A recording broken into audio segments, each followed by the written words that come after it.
শ্রুতিবৃন্দ, আজকে আমরা কথা বলবো লেখক গবেষক, বিশেষত নজরুল গবেষক শাহ মনিরুজ্জামানের সঙ্গে। তার একটি গ্রন্থ মির্জা আশরাফুদ্দিন হায়দার জীবন ও কর্ম। আমার প্রশ্ন হচ্ছে, মির্জা আশরাফুদ্দিন হায়দার সম্পর্কে একটু বলুন এবং আপনি কেন তার জীবন ও কর্ম নিয়ে গবেষণা করতে আগ্রহী হলেন? জি, আপনাকে অনেক ধন্যবাদ। ফেসবুকের শ্রোতা মণ্ডলীকেও ধন্যবাদ।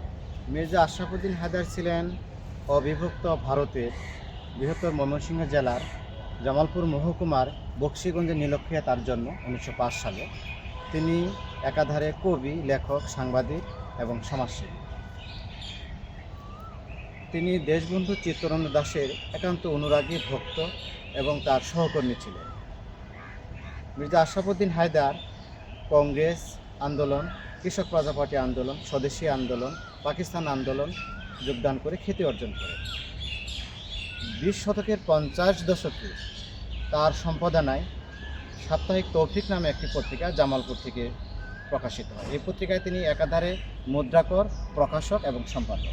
এই পত্রিকায় লিখতেন প্রিন্সিপাল ইব্রাহিম খান, ডক্টর মোহাম্মদ শহীদুল্লাহ এবং আরও অনেকে।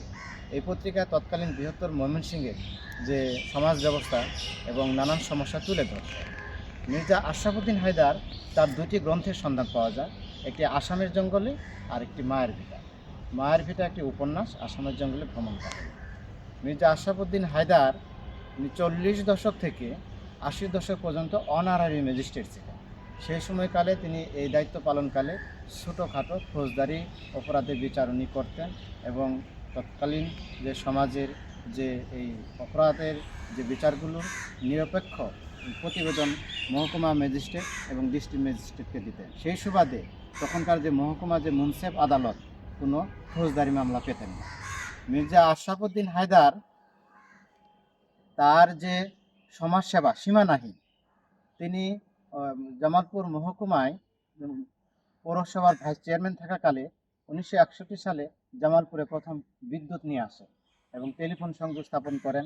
স্টেডিয়াম, পাবলিক লাইব্রেরি, পাবলিক হল, হাসপাতাল, রাস্তাঘাট এগুলো প্রভূত কল্যাণ সাধন করেন। মির্জা আশরাফুদ্দিন হায়দার একজন ক্রীড়ামোদী ছিলেন। তিনি কলকাতা থেকে খেলোয়াড়দের নিয়ে এই জামালপুরে নিয়ে আসতেন এবং তাদের এই দিয়ে খেলাধুলার উদ্বোধন করাতেন।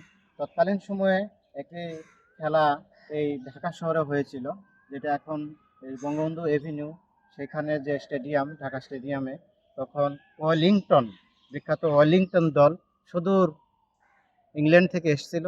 এই এই খেলায় একজন খেলোয়াড় ছিলেন এই পাখি সেন, উনি ঢাকা কলেজে পড়তো। তখন এই ওয়েলিংটনকে তারা হারিয়ে দিয়েছিল। এই খেলার অন্যতম সংগঠক এবং আয়োজক কমিটির একজন ছিলেন মির্জা আশরাফুদ্দিন হায়দার। এটা কি খেলা ছিল? এটা ফুটবল খেলা ছিল। তখন এই ঢাকা কলেজ, জগন্নাথ কলেজের শিক্ষার্থীরা খালি পায়ে খেলছিল। সেই দেশ বিখ্যাত ওয়েলিংটন যে দলটা, যারা সারা পৃথিবীতে এই ফুটবল খেলাকে জনপ্রিয় করেছিল, তারা কিন্তু এই খেলায় তারা হেরে গিয়েছিল।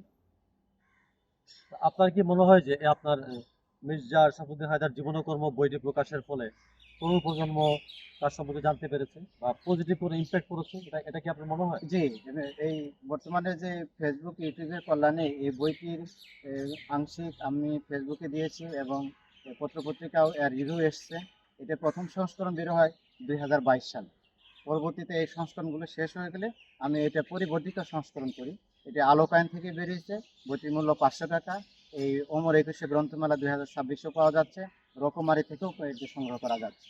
এবং এই বইটি যে শুধু যে মির্জা আশরাফুদ্দিন হায়দারের জীবন কর্ম না, এতে তৎকালীন ভারতবর্ষে বিশেষ করে ব্রিটিশ ভারতের ইতিহাস ঐতিহ্য এই বইটিতে তুলে ধরা হয়েছে।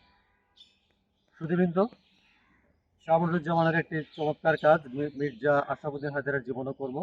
এই বইটি সংগ্রহ করে আপনারা জানতে পারবেন তৎকালীন ভারত ব্রিটিশ শাসনাধীন বাংলার ময়মনসিংহ অঞ্চলের বাংলাদেশের সামাজিক চালচিত্র এবং সেই সঙ্গে একজন ব্যক্তি সাংবাদিকতা, লেখালেখি, সমাজসেবার মাধ্যমে কতভাবে বিস্তৃত হতে পারে তার নমুনা এই গ্রন্থটি। আশা করি এই গ্রন্থটি আপনারা সংগ্রহ করে বৃদ্ধি হতে পারবেন। সবাইকে ধন্যবাদ।